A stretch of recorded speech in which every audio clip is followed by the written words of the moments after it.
अन्न व औषध प्रशासन विभागातील लाचखोरी प्रकरणासंदर्भातली ही माहिती आहे। नरहरी झिरवाळांचे खासगी सचिव रामदास गाडेंवर कारवाई करण्यात आलेली आहे। रामदास गाडे अन्न व औषध प्रशासन विभागातून कार्यमुक्त झालेले आहेत। वादग्रस्त अधिकारी रामदास गाडे यांना त्यांच्या मूळ आस्थापनेत पाठवण्याचे झिरवाळांनी आदेश दिलेले आहेत।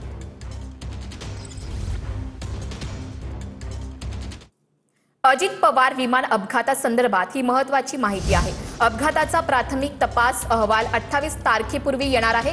डिजिटल फ्लाइट डेटा रेकॉर्डर यशस्वीरित्या डाउनलोड झाल्याची माहिती मिळते। कॉकपिट व्हॉइस रेकॉर्डरला उष्णतेमुळे नुकसान झाल्याची माहिती मिळते।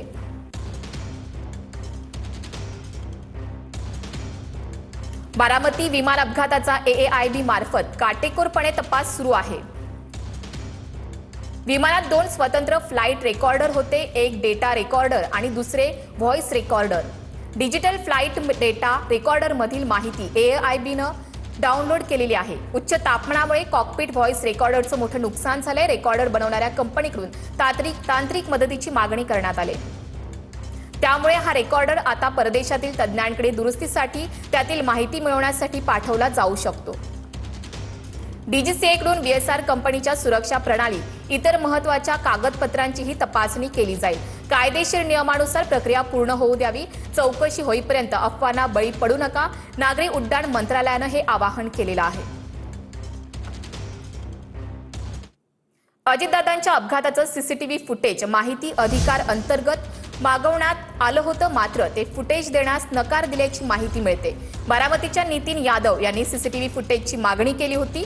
28 तारखेचं विमानतळावरील फुटेज देण्याची मागणी त्यांनी केली होती। केंद्रीय नागरी सुरक्षा वाहतूक विभागानं माहिती नाकारल्याचा त्यांनी आरोप केलेला आहे।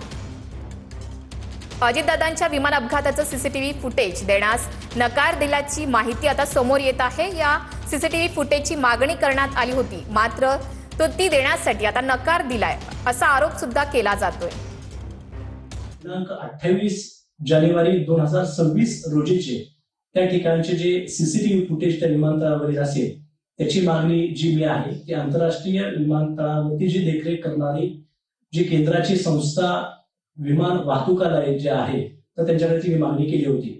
धक्कादायक म्हणजे काल खूप मी त्या माहिती अधिकार अर्जाचा पाठपुरावा केल्यानंतर काल जो केंद्रीय नागरिक विमान वाहतुकालयाचं जे सुरक्षा ब्युरो जे आहे त्या विभागाने काल माझा माहिती अधिकाराचा अर्ज फेटाळलेला आहे। जर आदरणीय दादांचा खरोखरच घातपात नसेल किंवा त्यांचा अपघात झाला असेल तर त्यांनी CCTV फुटेज देणं क्रमप्राप्त असताना त्यांनी हे CCTV फुटेज का नाकारलं, हा खूप मोठा प्रश्न। दादांच्या विमान अपघाताची निष्पक्ष चौकशी झाली पाहिजे असं प्रफुल्ल पटेल यांनी म्हटलंय। नेमकं काय झालं हे जाणून घेण्याचा महाराष्ट्राला अधिकार आहे असे पटेल यांनी म्हटलंय। दादांच्या विमान अपघातासंदर्भात CBI चौकशीची मागणी करण्यात आली अशी माहिती सुद्धा प्रफुल्ल पटेल यांनी दिली। विमान अपघाताची निष्पक्ष चौकशी झाली पाहिजे अशी मागणी प्रफुल्ल पटेल यांनी केलेली आहे। नेमकं काय झालं हे जाणून घेण्याचा महाराष्ट्राला अधिकार असल्याचं सुद्धा प्रफुल्ल पटेल यांनी म्हटलेलं आहे।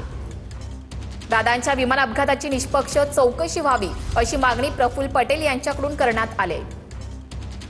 मलाही काही असं वाटलं की अधिक काही जाणकारी असू शकते की बाहेरची मोठी एजन्सी CBI सारखी ते, कारण इतर राज्याच्या किंवा देशाच्या किंवा बाहेरच्या देशाचा पण संबंध असू शकते आणि त्यामुळे आम्ही CBIची मागणी केली।